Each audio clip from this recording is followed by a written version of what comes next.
Hello guys, good morning. Ito na yung day 2 sa aming DXN activity. So mamaya,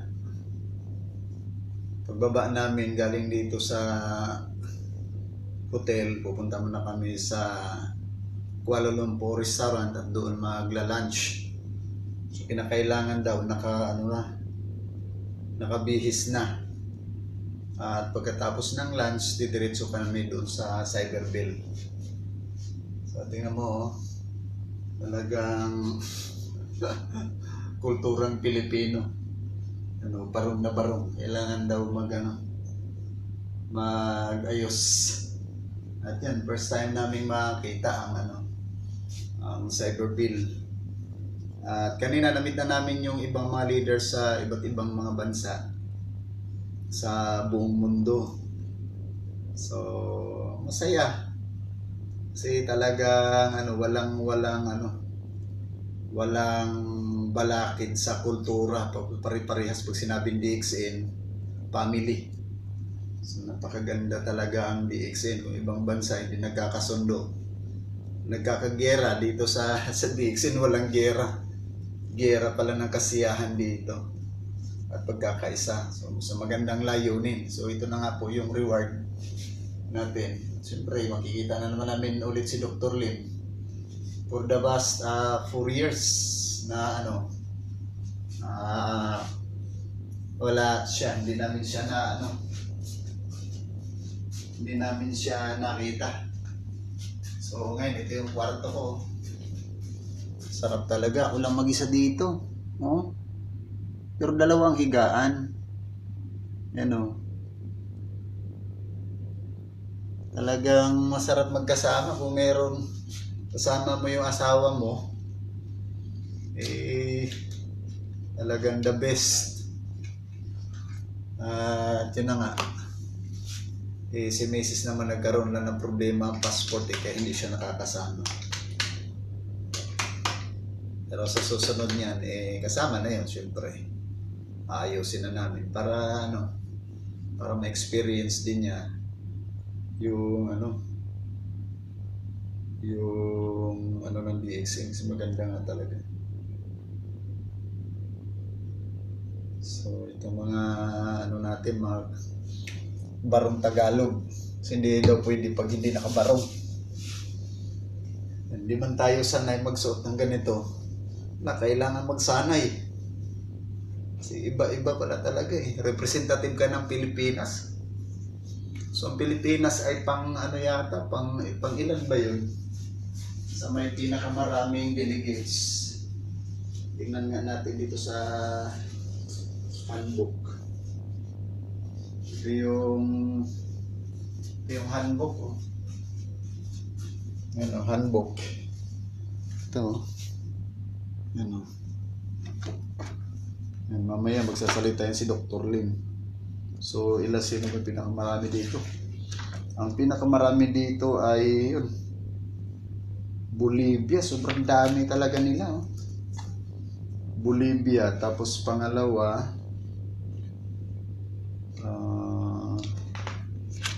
yung pangalawa ay Europe. Tapos Gulf, pangatlong bansa. Ayan. Tapos pang-apat ay India. Dami din palang mga Indiano dito. Tapos pang-apat ay syempre Malaysia.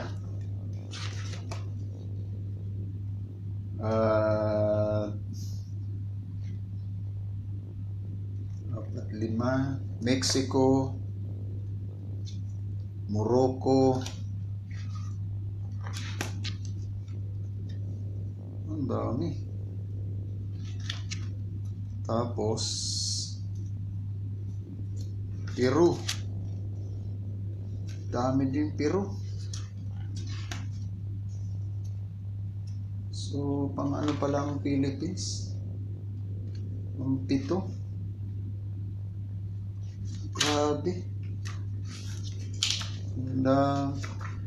Ang dami. So magkita-kita mamaya guys, ano, mga partner.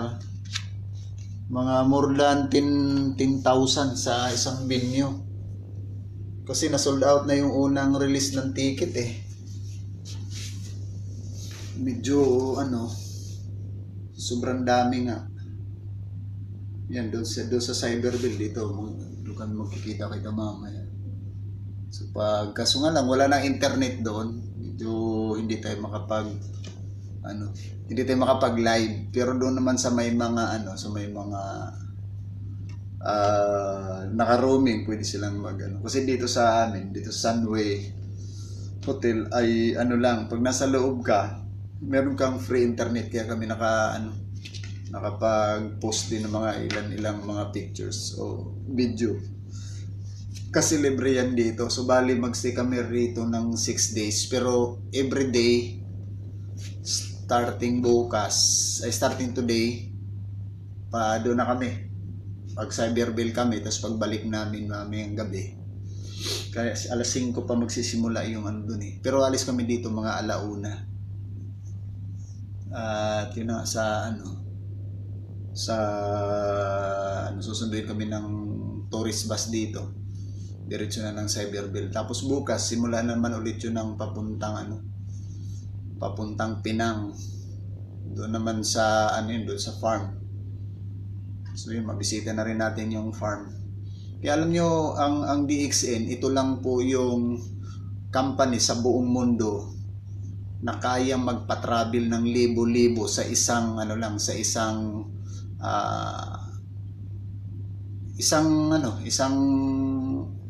event na ang buong mundo magkakasama sa anniversary. Wala pong kampaning ganyan sa history. Kaya naiiba ang DXN. Kaya kahit ano pang mga MLA mang sasabihin nilang dyan, kapag may experience yun dito, kayo na mismo makapagsabi, iba nga talaga ang DXN, wala siyang katulad. Kasi nga sila nakakapagpalago ng network na hindi naman sila fluent mag-English eh. Samantala mga Pilipino mahusay talagang mag-English eh. Talagang Pero bakit sila tuloy na hindi naman ganun kahusay pagdating sa iba't ibang lingwahe? Nakapag-build naman sila sa iba't ibang mga bansa. So talagang sila talagang nakapokus lang. Wala na silang ibang ginagawa kundi puro DXN. Kaya napakasaya iba-ibang kwento na mararamdaman mo sa mga kapwa mo member na dati nga din ang istorya, kaawa-awa din ang mga kwento, pero tingnan mo ngayon lahat successful na. Kasi talagang kapag ikaw kasi napasama sa travel, ikaw na yung merong napakalaking network. So ibig sabihin lang yan ay may may ginagawa ka. Hindi po pwede na makakasama ka na wala kang ginagawa. O tingnan mo, para tayong nasa opisina ng may telepono, kung kailangan mo, tatawag ka lang doon sa baba. Yan. So, siyempre mamaya na natin to. Yan. Kaya sikapin nyo na talaga magpursige sa DXN kasi magandang future ng pamilya nyo nakasalalay dito. Baga kung ikaw ngayon tatay, talagang trabahuin mo na mintras may lakas ka pa. Huwag ka na magpaabala sa mga bagay na pautay-utay, baga panandalian, temporary income. Kasi pag diyan ka babagal pag binabalikan mo yung nakasanayan mo. Kung nahirapan, ituloy mo lang. Huwag mo nang ipikit mo na lang yung mata mo gaano man yan kahirap. Kumbaga isagad mo na. Hindi ka naman pababayaan ng Diyos eh. Kasi kami, kung hindi rin namin nitinodo talaga yung aming at hindi kami gumawa talaga ng anuman dahilan para hindi siguro kami makarating dito. Talagang wala po kami inaatrasan kasi kahit gaano kahirap. Kasi alam namin yung magiging resulta nito eh. Kami naniwala lang din sa mga nauna sa amin. Na dati, mas malala pa nga yung kwento ng buhay nila. Kaya kung gutom pag-uusapan, isa lang naman ang gutom eh. Kahit marami ka nagugutom, isa lang yan, gutom lang yan eh. Pero hindi kayo pababayaan ng Diyos. Sa tuloy lang ang trabaho, huwag kayong matras kasi aatras kayo. Magsisimula naman kayo ng bago eh. Pag ang tawag ng momentum, pag nawala kasi ang momentum mo, pag bang sa Tagalog, inaalat. Sumasablay na ng marami, unlike pag yung kasi halimbawa ngayon, sobrang hirap mo, nasagad ka na. Magkasunod nun? Kung nahirapan ka ngayon, isagad mo na yan. Kung maling tao yung encounter mo, i-welcome mo lahat ng maling tao para tumama na. Talagang first time kong travel dito sa Malaysia, dito nga sa DXN. At yun na nga, simula pa lang nung Holiday Inn hotel pa lang, grabe na yung kain doon. Sobra-sobra talaga. Tapos may binibigyan pa kami ng allowance, may allowance na doon, pati pa masahe. Hindi mo galing sa bahay mo, hanggang sa binyo, may sinambot na ng DXN, wala ka talagang binibitawan, sobra-sobra pa. Tapos pagdating naman sa Holiday Inn Hotel, binigyan naman ulit kami ng pera para panggastos naman dito. So, yun, napasalamat kami sa Diyos siyempre, unang-una.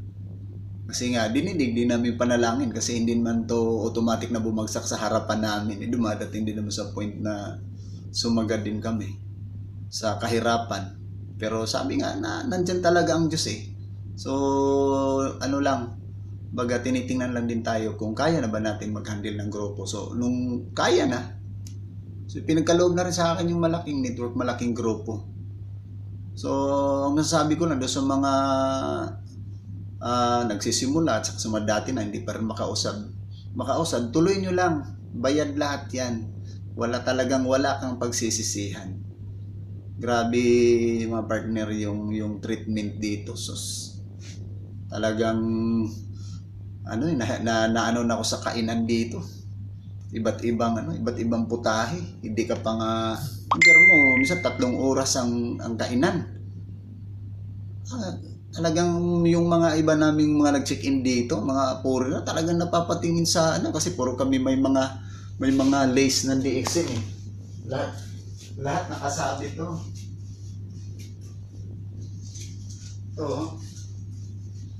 Dapat nakasabit yan lagi.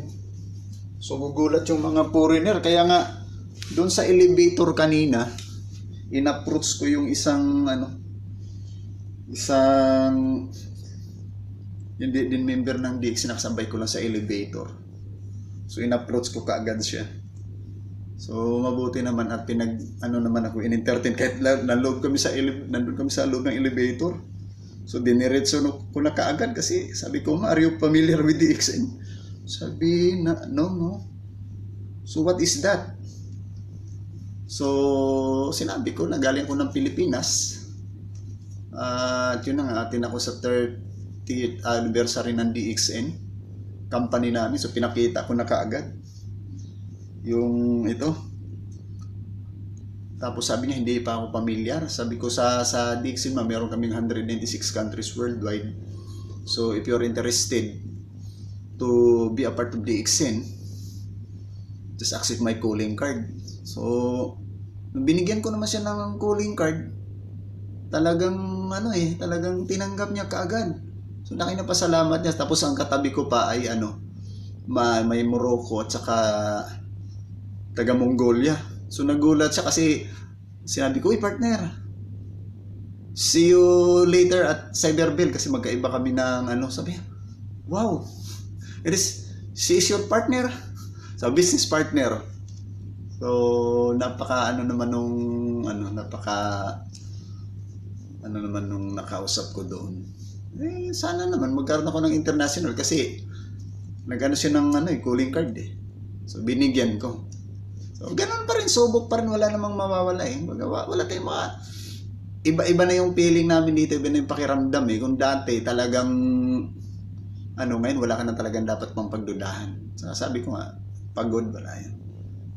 Part ng success ang pagpakapagod. Pero dito sulit. Huwag nyo antayin manghina kayo bago nyo gawin ang DXN. Gawin nyo habang malakas pa. Kasi ang pagsisisi hindi na una, lagi nasa huli. Mintras may lakas pa tayo, kompleto pa tayo, trabaho. Kasi ang ayun na, sabi ko nga, pagsisisi hindi mahuli, lagi hindi mauuna, lagi nasa huli. So, trabaho lang. Kami wala nang makakapigil sa amin, lalo na ngayon na na-experience pa namin. At good news kasi meron na namang nakaabang na tour po 2024. Siyempre, doon qualified na naman ako. Qualified na naman ang inyong upline. So ano bang magagawa natin? Siyempre, tatrabaho ulit kami sa 2024 para si Mrs.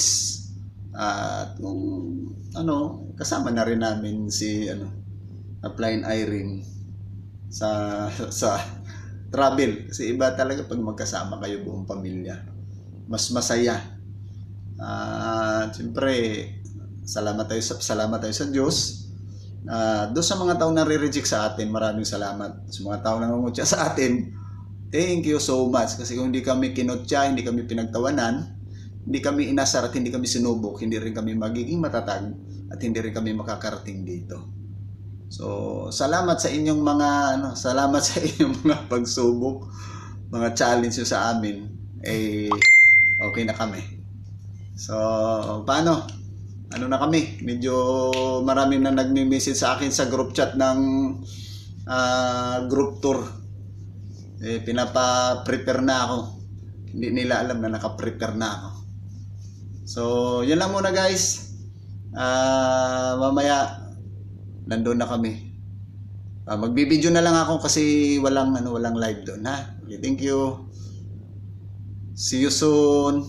God bless. Happy networking.